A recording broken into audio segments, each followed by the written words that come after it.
All settled? All here? Maybe? Well, maybe not all settled. That's a little bit hard to predict.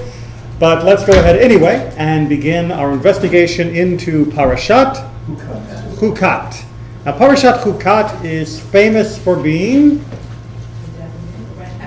the death of Miriam. Miriam is the red heifer, the what? The rock. The Moses hitting a rock, and therefore, presumably for something about that, not getting into the land of Israel. And no one mentioned what we're actually going to talk about. But before we do that, let me just give the quick overview that Parashat Chukat is known for containing some of the least comprehensible aspects of Torah, famously so. The red heifer is the most famous, that how is it possible that the burnt ashes of something can be used to purify one person while the person who makes the ashes becomes impure? Doesn't seem to make a lot of sense. That if it's going to make somebody pure, it should make everybody pure, not reverse the roles. Obviously, the prohibition on Moses and Aaron entering the land of Israel is a little bewildering for seemingly a minor offense, perhaps not. The issue concerning the brazen serpent, the bronze serpent used to stop the plague, is also a little strange. And we are going to look at, near the end of this entire parasha, something which is also a bit unusual, namely a particular character, Og. That's a famous name, isn't it? Used to be. Who is Og, Melech HaBashan? Og, the king of Bashan. He was a giant. The giant Og. We don't talk about him a lot, do we? No. Well, he was considered famous in his day, and as we're going to see, he was considered a very important figure in the narrative of our people. And we're going to work through what it meant for him to be conquered and what it meant for there to be a giant in our text. Sound good? Good. Good. Hearing no opposition, so moved. Oh, got to find room for two more people. I think we've got two on the inside row there. Or we got one on the end here and one over here. We got maybe one down there if you want to color with Sydney.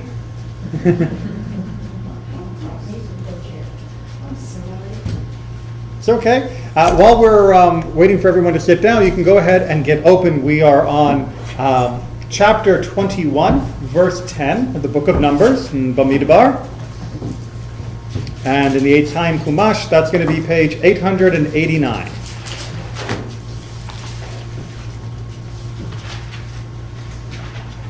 Right after the bronze serpent statue. How are we doing? Okay? Okay. Need a reader. Was that a volunteer? Yeah. Okay. The Israelites marched on and encamped at Obah. They set out from Obah and camped at... Sorry, I'm going to interrupt you here. Just because it's something that comes up so often in translations. Is there a TH sound in Hebrew? No. It would be obot. But why in the world, actually ovot, technically, because if it's a middle syllable, it's not going to have a dagesh. But why in the world do we see so many translations with THs? Exactly. So this was a nomenclature of scholars that in order to write the difference in English or Latin characters between a taf and a tet, the tet would be given, the taf would be given a th, and the tet would be given just a regular t. And that way you'd know which was which. Now this was based also upon the idea that there was perhaps a different sound between the two of these. And in Ashkenazic Hebrew, we do hear, depending upon whether there is a dagesh or not, and indeed a difference between these two letters. But also in Old English, there's the letters thorn, F, and a hard T. It's three distinct. Right. But the thorn and the F are in any old medieval manuscript you have to know. Indeed. Even though they're translated now, it's same. And in fact, the TH in English, it also has at least two main different pronunciations, but also more than that as well. After all, how do we pronounce this in English? A TH? So, Really? How do you pronounce this word? Not th. We don't say th.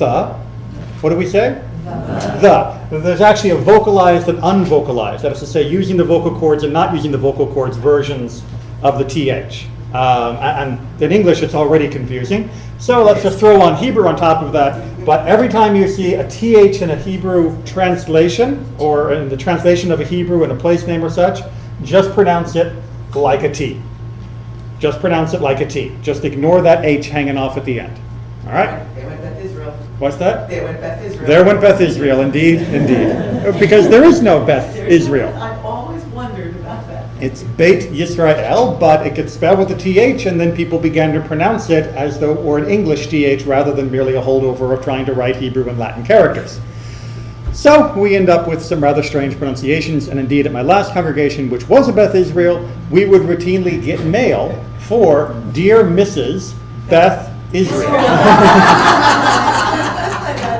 So it was, yeah.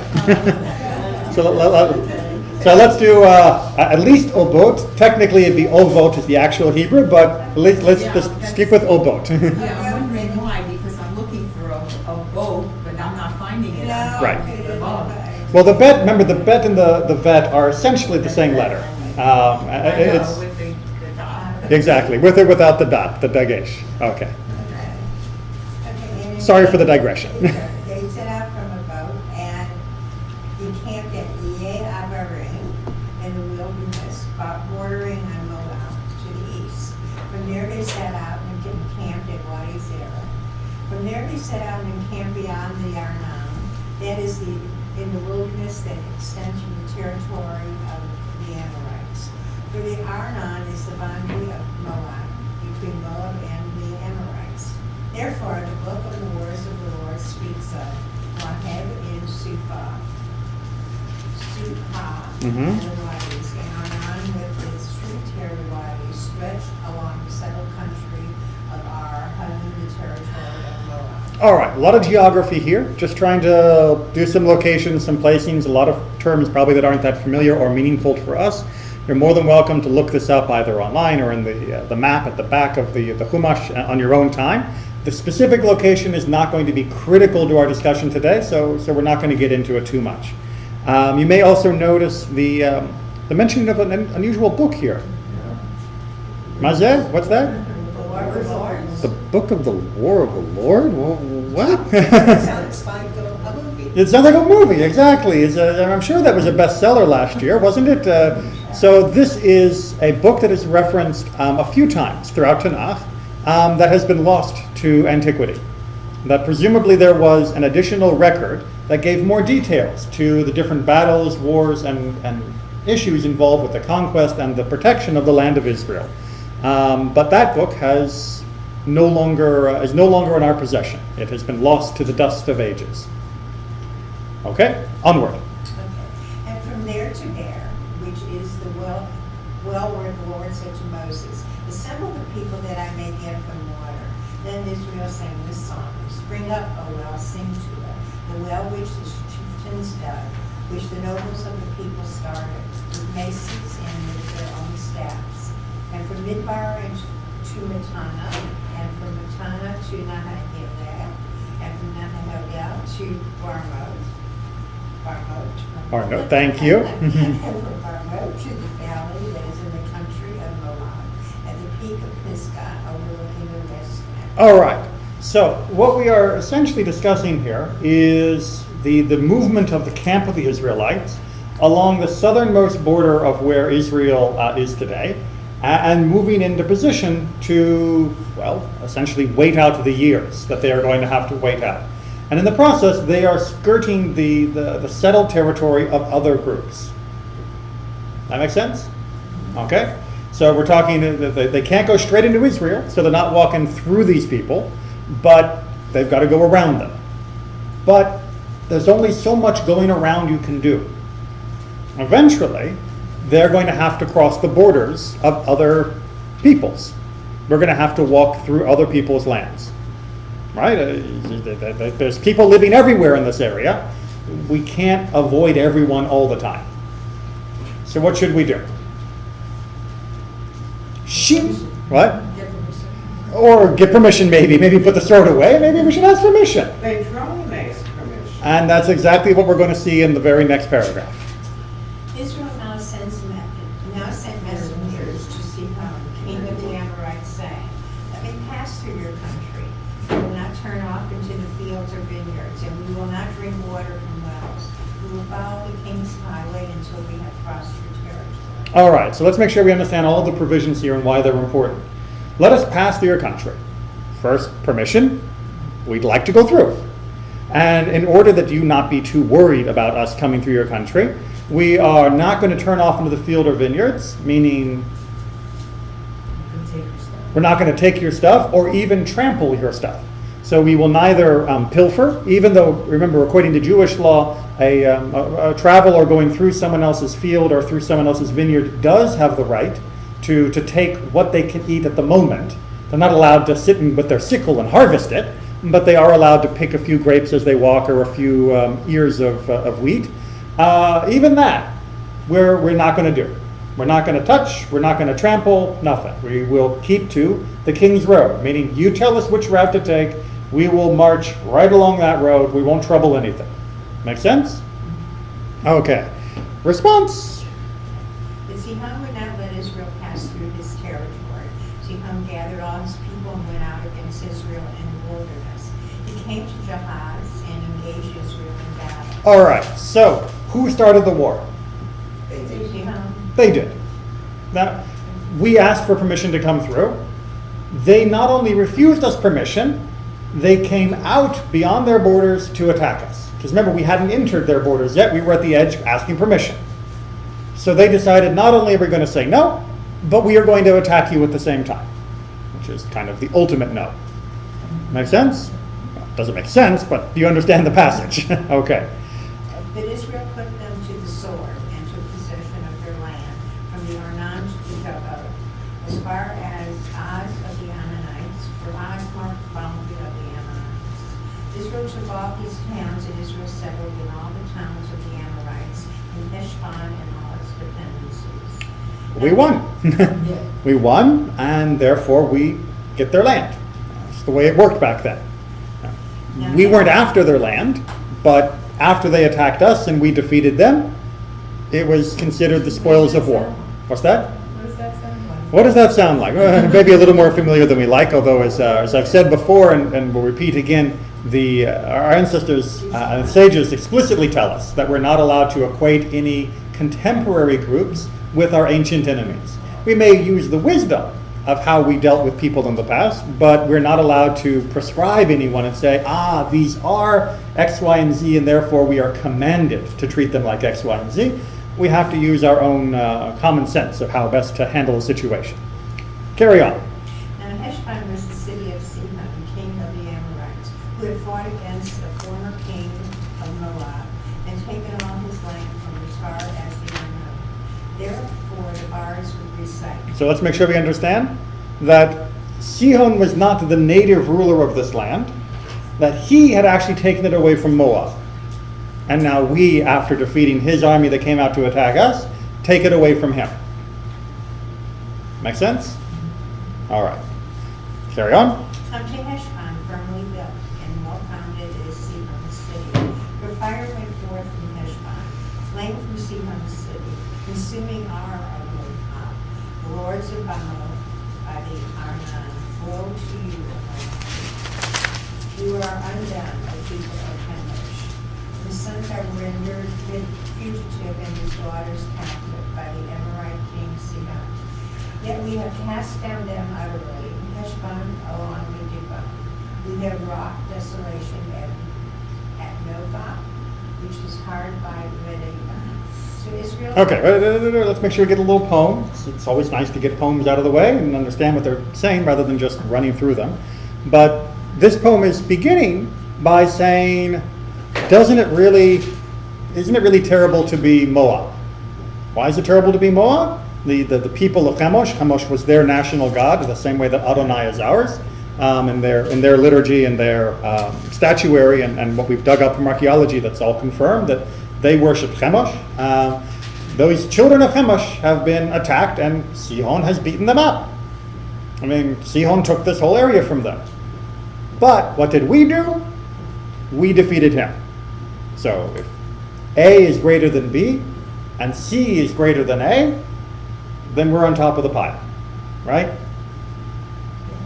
So it's praising the might of Sihon in order to make our own victory look even better.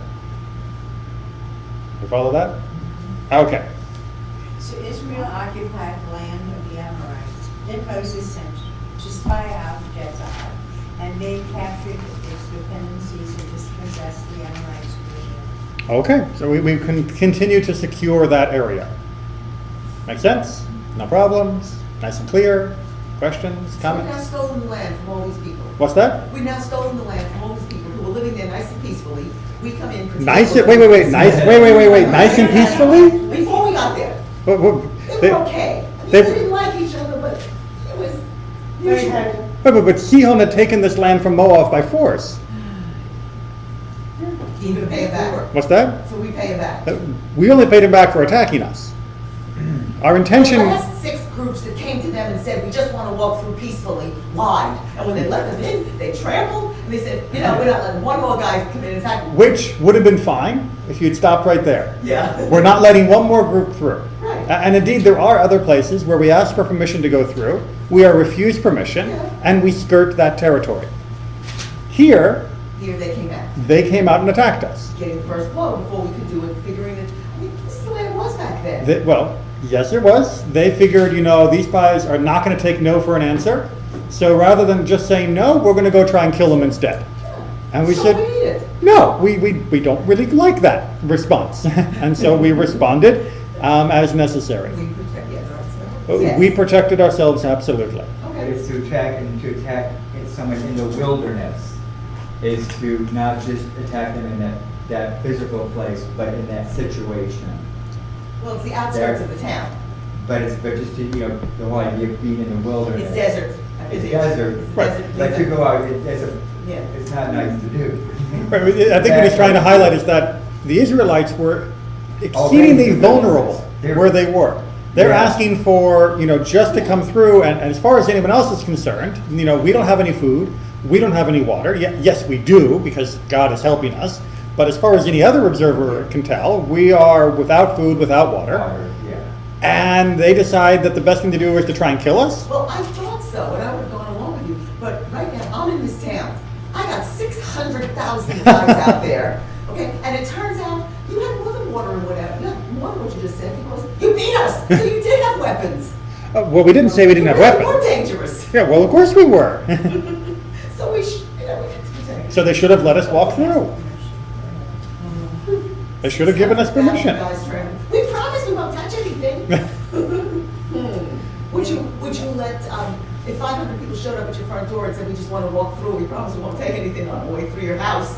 would I you- think given that people walking through my own house would be rather unusual, I'd probably say no. However, people and tribes moving back and forth through other territories was not an unprecedented occasion. Okay. There were many, many nomadic tribes at this time. Indeed, many scholars have argued that there are episodes in the Bible that are reflecting the strife between the nomadic shepherd wandering tribes and the settled agricultural tribes.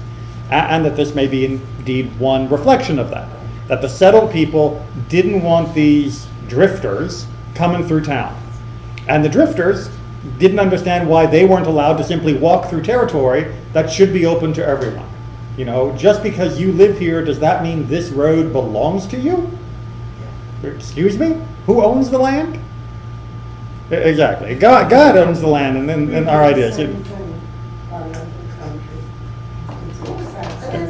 So borders can be a very tricky idea, which is why they go through great pains to describe the borders here, because they understand them and recognize them, and Israel does care about borders. But on the other hand, stopping someone from moving freely through them for no good reason is something that seems unusual in the mind of the Torah.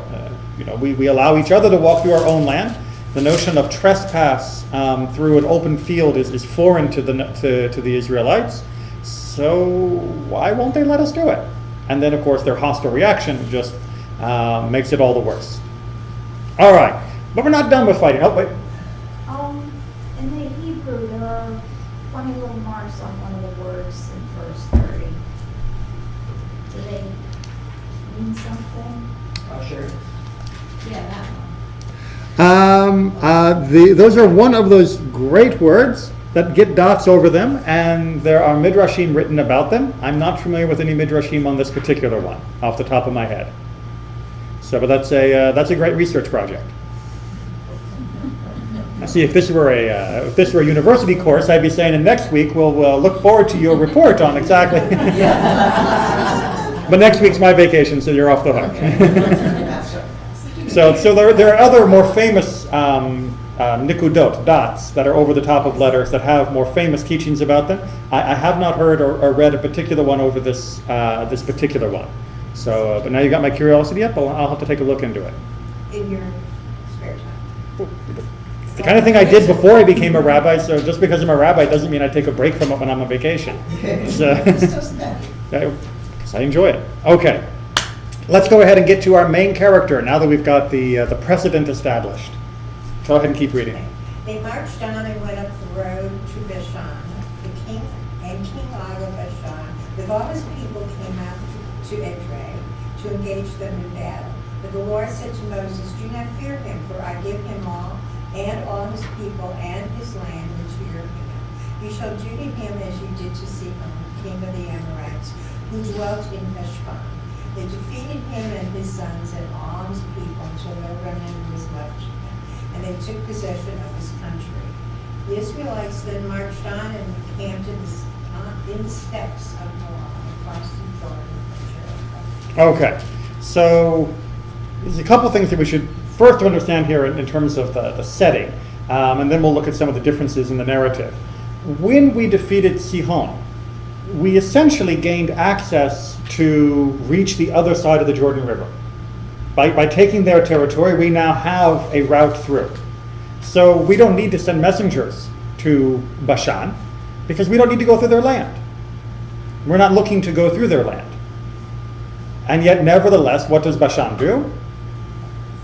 Attack us. So now we could argue, a new hostile group, hostile to someone that used to be their neighbor at least, has shown up on their border, and they just defeated someone who used to be their neighbor. So maybe we can understand their decision to attack us. Even though we haven't asked to go through their land, we haven't presented an obvious threat to them, and we have not made any statement that we wish to take over their land, they see us as a new hostile force, and so they decide to attack us. But it's unfortunate for them, isn't it? Yes. Because they picked the wrong person to attack for no good reason, because we're going to win. But what perhaps looks a little unusual in this narrative compared to what we just had? Until no remnant was left. Yes, well, until no remnant was They're gonna left. kill everybody? Yep. And this one definitely has divine, God says. God says, do it, and you get to keep their land as well. He's a vengeful It's a God. lousy excuse, God told me. What's that? It's a lousy excuse. Oh, God said we have to kill everybody. I don't like this. Well, we shouldn't be necessarily perfectly happy with this process, and indeed, one of the reasons why our sages said we don't rule according to the ancient rulings in contemporary times, their contemporary times or ours, is because we don't look forward to the idea of slaughtering a whole group of people. And we believe that there must have been something substantially different in those groups from modern groups that would make such a reaction applicable. I hesitate to use the word reasonable, but perhaps it was important given the time, circumstances, or the nature of the group. We're not sure. But look at the very beginning of what God says to Moses. Do not fear. Who said I was afraid? I mean, we just got finished kicking one guy up one side down the other and taking his kingdom. And now another guy comes up. Why would I be afraid? Because he's a giant. Because he's a giant. How do we know he's a giant? Does it say he's a giant? We know it later. We know it in the book of Deuteronomy. And I'm going to go ahead and hand out the All the Amorites were big people. no, not necessarily. Og is considered a rather unique character. Well, maybe unique. We'll try and wrestle that a little bit.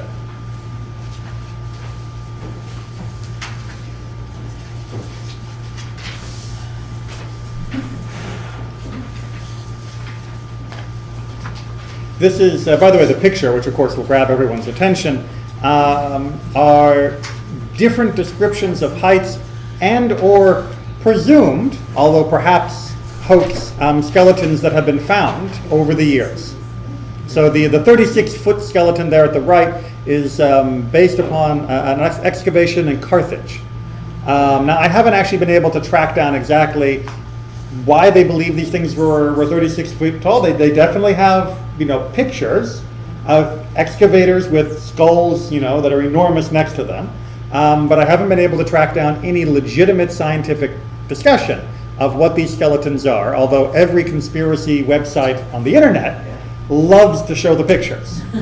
So I'm not, just because it's on the internet means I'm not necessarily believing it, but I haven't been able to track that down. And the others are similar. The 15-foot tall one there on the left is supposed to be based upon the remains found in Turkey and such. And Og is on this scale, the 13-foot size one there, just a few in. Got him? Yeah. Okay. But how do we know that he would have been 13 feet tall? Well, from the book of Deuteronomy. Nikki, since you were already referencing it, would you like to read that section there at the top? Next we turned and went up along the road toward Bashan, and Og, king of Bashan, with his whole army marched out to meet us in battle at Edrei. The Lord said to me, "Do not be afraid of him, for I have handed him over to you with his whole army and his land. Do to him what you did to Sihon, king of the Amorites, who reigned in Heshbon. Only Og, king of Bashan, was left with the remnant of the Rephaites. His bed was made of iron and was more than 13 feet long and 6 feet wide. It is still in the Rabbah of the Amorites." So, got a big bed? Must be a big guy. Now, I'm just going to kind of ruin the surprise here already, because there's already one possible explanation for all of this that gets rid of the whole giant thing. And that's the word that's used for bed here. The word for bed is normally mita in Hebrew. That's not the word that's used here. And the word that's used here is a word that could mean bed, could mean crib, could mean fortress. It's used actually as the word fortress quite clearly in the book of Amos and Amos. But it has traditionally been translated as bed, and Og has traditionally been considered to be a giant. And so we're going to continue to work with that hypothesis of some form of giantism going on here, rather than just erasing the difficulty by translating the word differently. Okay? Fair game? Okay. So, he is a big man. Wouldn't we think 13 feet is quite big? Not big enough. Let's make him bigger. Who'd like to read a little Talmud to make him a little bit larger? Yeah, Kathy? Awasal, and some say Rabbi Yochanan, says, "I was an undertaker, and once I ran after a deer, and I fell into the thigh bone of a corpse, and I ran after the deer for 3 parasangs. Parasang is approximately 2.5 miles. 10 parasangs are how far a man can walk in a day, but reached neither the deer nor the end of the thigh bone. When I returned, they said to me, it was the thigh bone of Og, king of Bashan." All right, so his thigh bone, his femur, was approximately 3 parasangs long, which would be how big? 7.5 miles. What's that? 2.5 times 3 3. and a half times 3. Exactly. 7.5 miles for the femur. For the femur. He's a big boy. Ew. He's too big. If he stands upright, his head is going to be above the top of the atmosphere where people can actually breathe. Well, we know that. We also know about the square cube law that says that it's impossible for a creature to be that tall. It's physically impossible. As soon as you, for every squaring of height, you have to cube the mass of the supporting structure, which means it would be impossible for anything to be anatomically looking like a human, and to be, even if it was only the height of the femur, 7.5 miles high, it would be impossible to be human-shaped. The legs would have to be so thick that you would look like a mountain, not like a person. So, yeah, it's physically impossible. He wouldn't be able to breathe. He wouldn't be able to stand. He wouldn't look human. Are they making it up? A little. What's that? A little? Well, then wouldn't we have to try and ask ourselves why? Because it has a meaning. It has a meaning. So the rabbis can make up. Exaggeration has a purpose. So the rabbis can make up whatever they want as long as it has a meaning. They were making an impression. They're making an impression. So they can make up whatever they like as long as it gives the right impression to the people listening. A little exaggerated. A little exaggeration? Did they exaggerate about that whole Exodus thing? Did they exaggerate about the whole God told us to do these commandment things? We don't know for sure. We don't know for sure, but we certainly are expected to act as though what the rabbis have taught us, the sages and the Torah, was true. Does exaggeration have any place in understanding the words of our sages or the Torah? Or does that undermine the entire enterprise? As soon as you say, oh, they were only exaggerating, have you completely defeated the purpose of believing the words of our sages? Well, let's at least wrestle with the idea that there potentially is a challenge there. We'll work our way out of this hole. It's not quite 3 parasangs deep. We'll get our way out of the hole, but or at least I hope we will. But let's at least, for the moment, entertain that there may be a problem by just answering, oh, it's exaggeration. That sometimes the quickest answer may eventually turn out to be true, but let's wrestle with the idea that maybe that answer is not quite good enough because it creates other problems in the process. All right, so let's take a look and see how the rabbis dealt with giants more generally. So who'd like to pick up at the bottom of the page here from Bereshit Rabbah? You may remember that way back at the beginning of creation, that there's that episode of the B'nai Elohim, the divine beings, who think that human women are cute and end up creating a new union between the two. Yeah, we don't quote that section from the Torah all that often either. And the union creates a group of people known as the Nephilim, who also seem to be considered giants. We also know that when the spies went into Israel, they thought that the people looked like giants in Israel, and they called them Anakim. So there seems to be a certain clustering of words. We have the Anakim, the Nephilim, we had the Rephaim that were just mentioned in the book of Deuteronomy, the Rephaites. So let's try and straighten out our terminology. So who'd like to do Bereshit Rabbah? The rabbis hold that the giants had 7 names.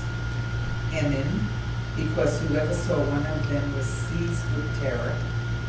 Rephaim, because their sight made people soft, fearful like wax. Gibborim, because their brains alone measured 18 ells. Now, ells, depending upon whether you're reading from the core of the Tanakh or Ezekiel, is either a cubit or a cubit plus 1 tefah, 1 extra hand.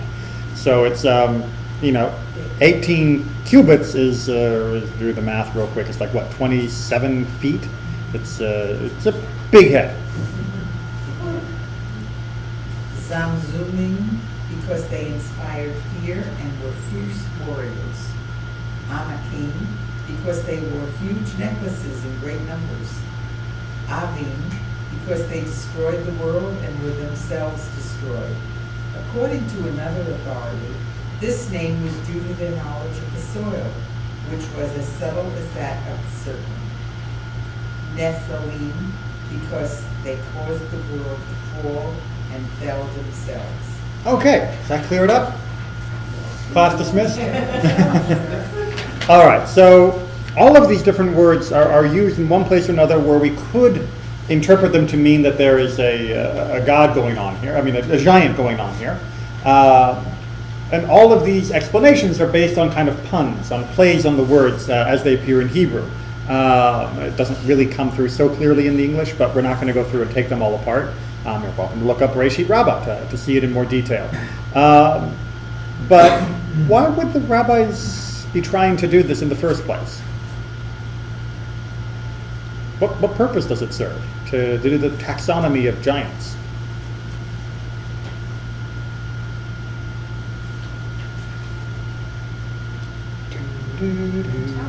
What's that? We're waiting for the answer. Oh, you're waiting for the. It wasn't a rhetorical question. So I'm always trying to encourage so that when you come across these texts on your own, that you'll begin to engage and think as well, rather than just saying, Rabbi, what does this mean? Well, most of these definitions are more of a what is interpreted by the person who sees them, rather than maybe what they are. Okay, which might imply a giant is in the eye of the beholder. A giant is in the eye of the beholder. That we make a giant a giant. Does that make sense? That we may, I know, in the modern world, believe that a giant is classified according to how high they actually get. There seems to be, by the way the rabbis are defining the words that are used to describe the giants, as something that we see about them that we consider to be giantish. And that's how we respond. Remember the words of the spies when they came back from the land of Israel, having scouted it out. They said, there are giants there, and we must appear like grasshoppers in their eyes. Did we hear that the giants thought that we looked like grasshoppers? No. To us, they looked like giants, and so we projected into their mind what we must look like in return. We diminished ourselves to the point of them becoming giants. With generations of slavery and malnutrition, we see that these days our eyes don't lie to us, people who come from very, very poor countries and poor backgrounds and multi-generations, how quickly just some good nutrition can make the children between North Korean and South Korean children just today. They look like giants. There is a certain physical truth that having been slaves and certainly not living high in the hog, not the right term, not living off the fat of the land when we lived in Egypt, certainly, and despite the false nostalgia that our ancestors had occasionally, we might have been a little bit shorter than average. That is perhaps true. Whether we would have been so short that we would have considered ourselves a different species almost compared to the other people, and having grown up around Egyptians who did do quite well for themselves and seen ourselves compared to them and still recognize that we were the same type. We never called the Egyptians giants after all. Might be a little bit of a stretch. It's an interesting physical explanation for what we see here. But I think the rabbis are more comfortable looking for a metaphorical explanation. And that might get into even more of that when we look at how they've treated the giants in other midrashim and teachings. So if we turn the page,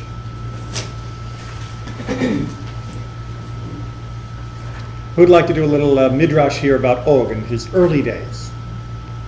Because at least according to the midrash, this is not the first episode with Og. As the floodwaters Thank you.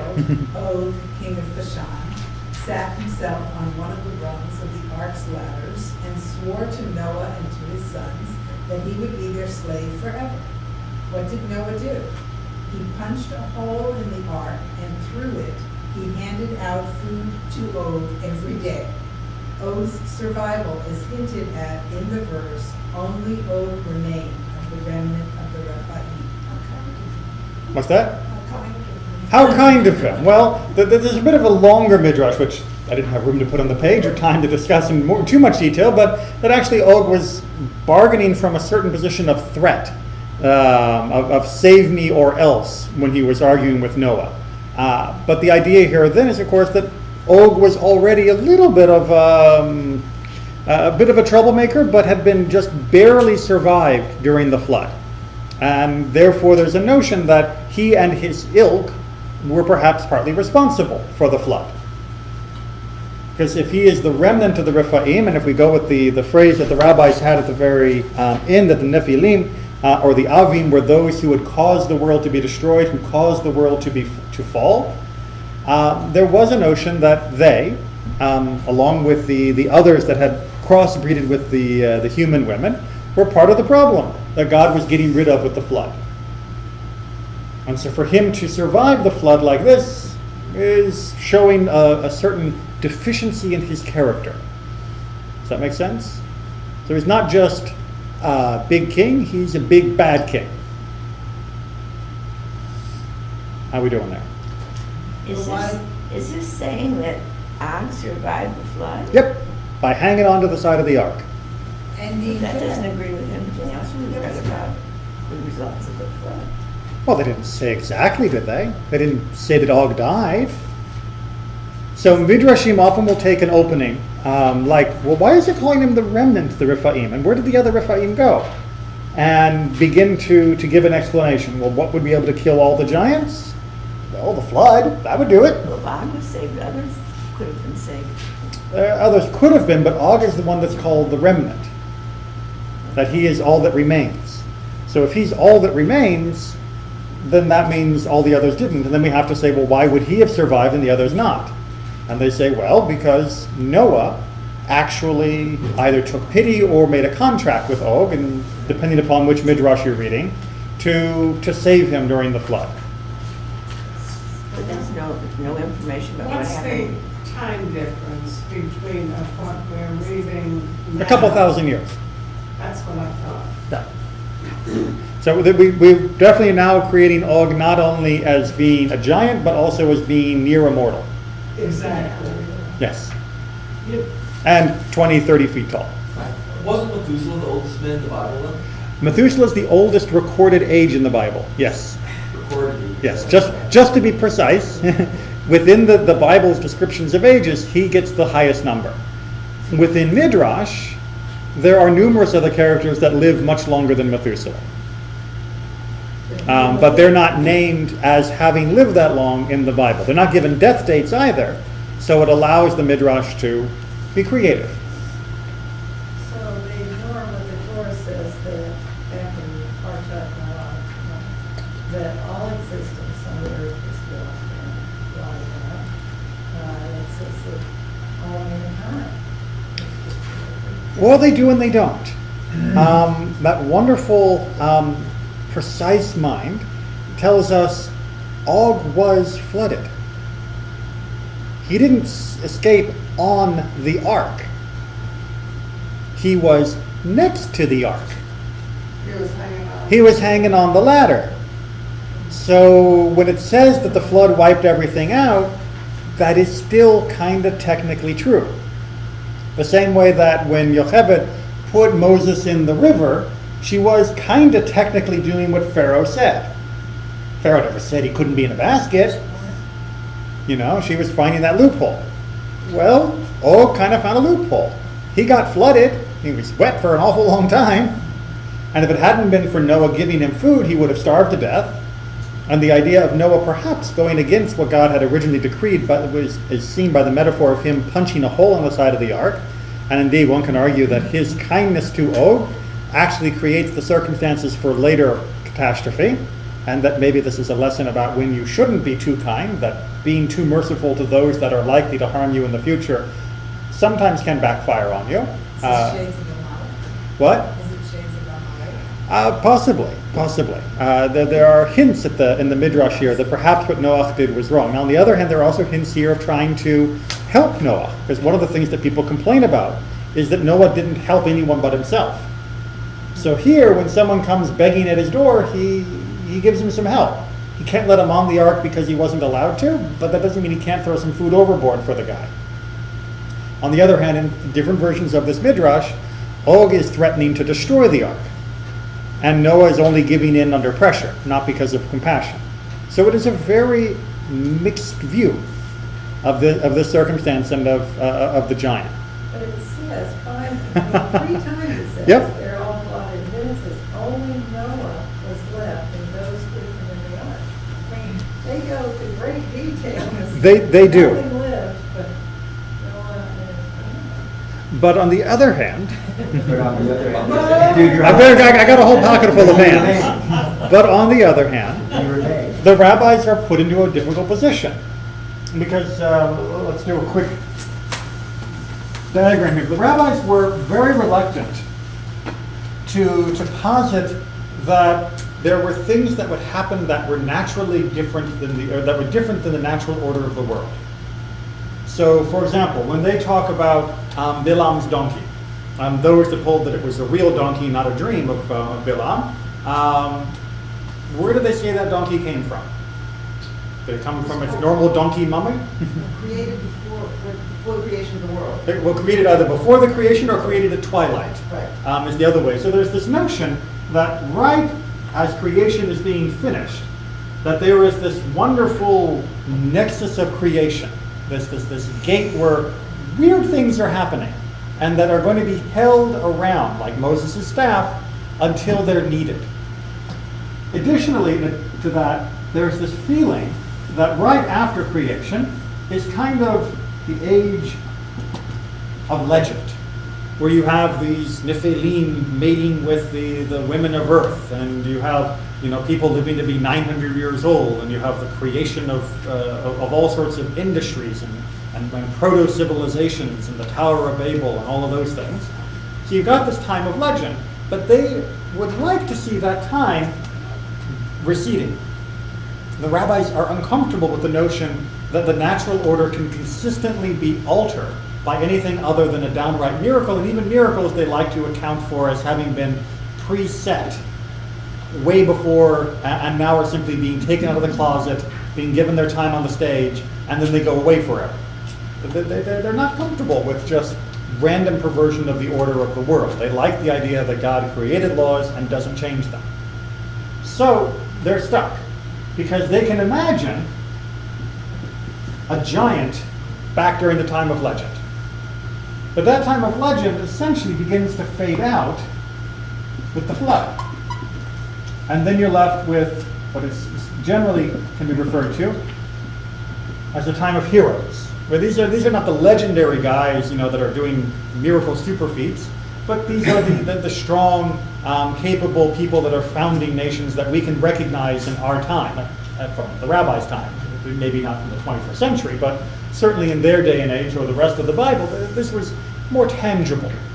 And that period seems to extend through the end of Joshua, and then beginning through Judges, and then begin to move into the more real world, the really what we would now call a bit more like actual history.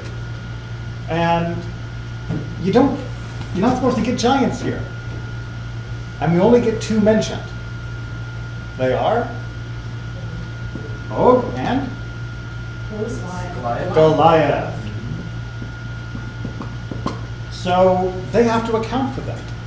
Now, Goliath, they can generally make short enough to make him a really big guy. They can sort of fudge that some. But Og seems to be described as being so big that he belongs here. So how do you get him from here to here? Because after all, everything was supposed to get wiped out.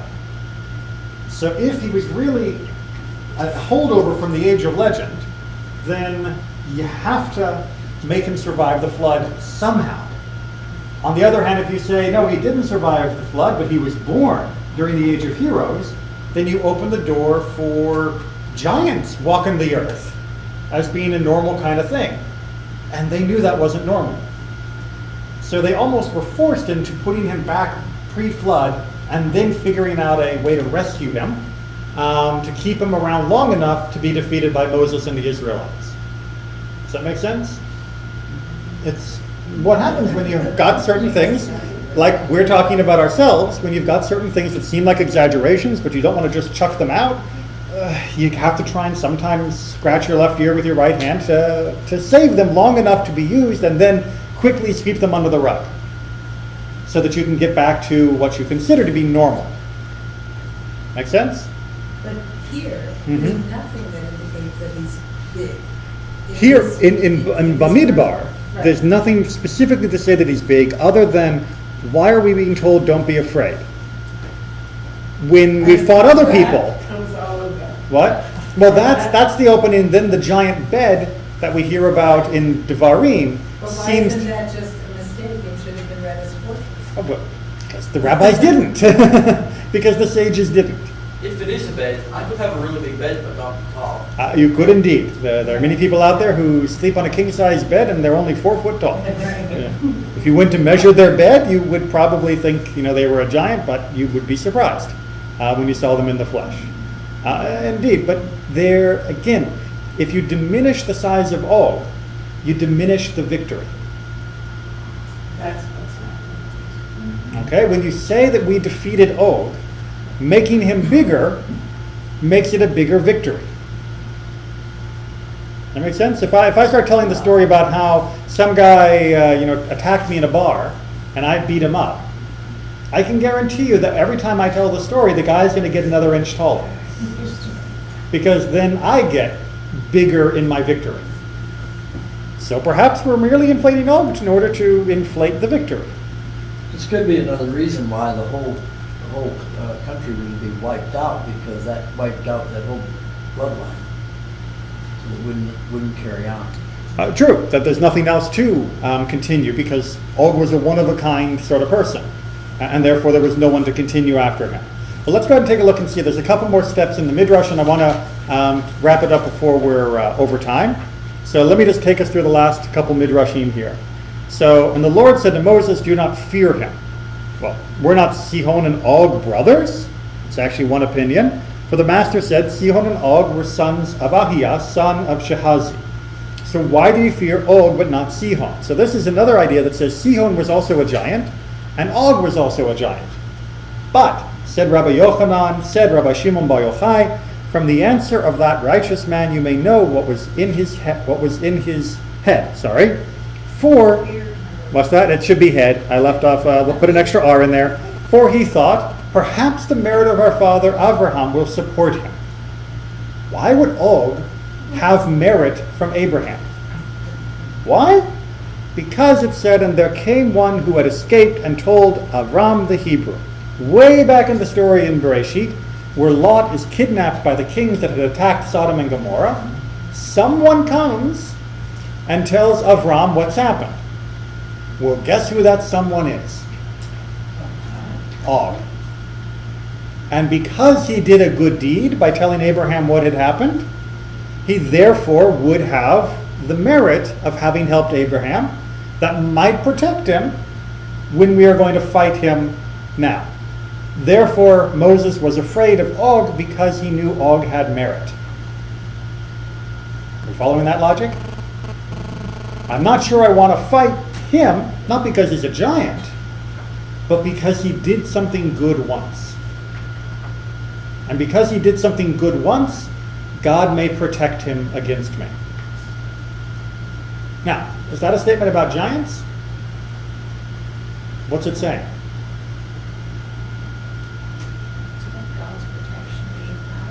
About God's protection being powerful. What makes him a thing to be feared? Not his giantism in this midrash, but his tiny sliver of merit. And if that can protect even one such as Og, who in general is not exactly the nicest person in the midrashim, what could our merit do to protect us? So again, the rabbis are not doing this just to paint a pretty picture of Og and to make sure that we have a good Hollywood blockbuster.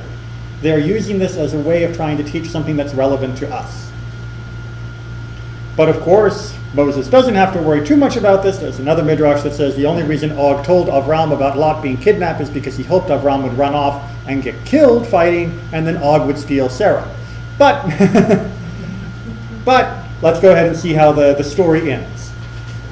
So, he who sees the place where Israel crossed the sea, the place where Israel crossed the Jordan, the place where Israel crossed the streams of the Arnon, hailstones in the descent of Beit Horon, the stone that Og, the king of Bashan, wanted to throw at Israel, the stone on which Moses sat when Joshua made war against Amalek, the wife of Lot, the wall of Jericho that was swallowed where it stood. In all these instances, one has to give thanks and praise before the omnipresent. This is a section taken from the Talmud and Brachot, where it's talking about where do we say the blessing for miracles. When you come to these places in the physical world, that's when you should say the blessing for miracles. When you happen to be somewhere in Egypt and you know this is the spot where we crossed the sea, you say the blessing. When you see the actual pillar of Lot's wife, you say the blessing. When you see the stone that Og was going to throw at us, you say the blessing. Wait a minute, the what? What is the stone? Who mentioned the stone? It's a good story. Hold on, we're going to get there. It's a good story. So there was another midrash that explained that Og wasn't just going to come out and hit us with a sword, but that he had a whole plan in motion. It is taught on the basis of tradition. Og said, "How large is the camp of Israel? It is 3 parasangs." Sound familiar? Okay. "I shall go and uproot a mountain, 3 parasangs in size, and toss it at them and kill them." He went and uprooted a mountain, 3 parasangs in size, and brought it along on his head. Okay? So after all, he's got to be bigger than the mountain, right? So he's carrying this giant mountain. The Holy One, blessed be he, brought ants on it, which bored a hole into it. So it fell down around his neck. So the ants go through it, they weaken the mountain, and it goes and falls on his shoulders, and it's now around his head. So image, giant walking mountain stuck on his head. He tried to pull it off, right? But because his teeth projected on either side, he could not. So he's got it stuck on his tusky type teeth. He's got a real bad overbite, I guess. And he can't get the mountain off because it's stuck on his teeth. That is in line with what is written. "You have broken the teeth of the wicked," from the book of Psalms. So how tall was Moses? Moses was 10 cubits tall. That's about 15 feet. He took an axe 10 cubits long, and he jumped 10 cubits into the air. And where did he hit Og? On the ankle. So he has a total reach of about 30 cubits. 10 feet off the ground, 10-foot person, 10-foot axe, and cubit axe. So he's jumping, only hitting 45 feet up, and that's just the ankle. And he killed him. And he killed him. And he killed him. Okay, so are we making it up? Well, what's going on here? Did the rabbis mean it when they thought that he was carrying around a mountain? That this was going on? Well, the Rashba, that's Rashi's grandson, in the Talmud, writes a commentary on this as he tries to explain how to understand allegory and exaggeration in the Talmud. And indeed, this is something that's also very much reinforced by a beautiful essay written by Rambam's son. I know we don't hear about him a lot, but Rambam's son wrote a beautiful essay about how to read allegory and exaggeration in the Talmud and in rabbinic writings. And they basically say, no, this didn't happen. And the rabbis never intended for you to think this is literally what happened. But they wanted to teach us something. Now, sometimes we can only guess at what they were trying to teach. And what Rashba tries to guess from this particular midrash is to say, look, Og was carrying merit. And merit is often considered protective like a mountain. It's, God is our tzur, he is our rock, he is our redeemer, and merit gives us that power. So he was carrying it, but he was using it like a weapon. And so what happens? It falls down and entraps him. But why did it fall? Why did it collapse? Because of the ants. Who are the ants? Us. We're the tiny little ants. We were able to weaken his merit, and he says because how do ants eat? With their mouths. And what does it mean to be feeding something with your mouth? Means with their prayers. And so the tiny ants with their tiny little prayers were able to weaken the mountain, the so-called merit that Og thought he was going to use to protect himself in order to kill us. Not that he was a giant, but just metaphorically. But instead it collapsed around him, and we were able to defeat him. So it's more of a lesson on the power of merit and of prayer than it is about giants and ants and giant leaping Moseses. And that's what we're meant to understand. I can't recommend enough this essay by Rambam's son that explains that if we only take it as being literally true, or demand that it be literally true, we are performing a Chilul Hashem. We are desecrating God's name because we are making a mockery of his words. And that we are missing what our sages were trying to teach us. And we are depriving ourselves of their wisdom if we settle for only the cartoon version. So, hopefully when you come across equally perplexing passages, they may remain perplexing, but please don't roll your eyes. Don't push them inside and say these people were living in a fantasy world. They were trying to convey a message that sometimes may be too subtle or too obscure or too rooted in cultural references which are no longer applicable to our own, but they were trying to teach us something through the imagery that they used. I think the word allegory explains everything. It does if you let it, yes. Yeah, because you have to read figuratively, not literally. And it's exactly that word, you have to read, meaning we have to be actively involved. No. We can't expect the rabbis to do all the heavy lifting for us. Oh. We got to do it some of our own effort if we want to figure out what they were trying to say. And they're living in a time where they are feeling so devoid of power. Absolutely, They absolutely. have no physical strength. They are under the thumb of. Roman oppression, absolutely, absolutely. So it's not surprising that they would embellish in particular these allegories. Well, and make it very incomprehensible, so that if the Romans. And indeed, many times they also use allegories as code for Jewish victory and might, because they know that if they use explicit language, they're going to get nailed to a cross.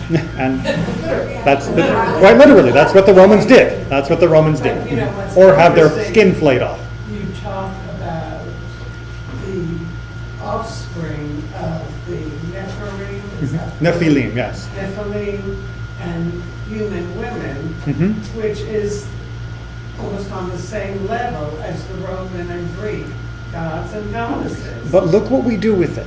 But what I'm Right. saying is the Romans and Greeks must have known about all this and patterned. They took this one little bit and built the whole history of it. They might have or might not. We're not sure whether they were influenced by our readings or not. But Yeah. unfortunately, where we took those stories and turned all of the so-called demigods into villains, Yeah. they took their demigods and made them into heroes. Yeah. And they wanted to be more than human, whereas we wanted our heroes to be human, but righteous. Right. And that made all the difference in our cultures. I think that is absolutely fascinating. That's why ours is still alive and theirs isn't. Which is a wonderful way to end the discussion. Take care, everyone. Remember, I'm on vacation until the 1st of August. I believe is the first Wednesday in August, and so that'll be our next class. Take care. Thank you.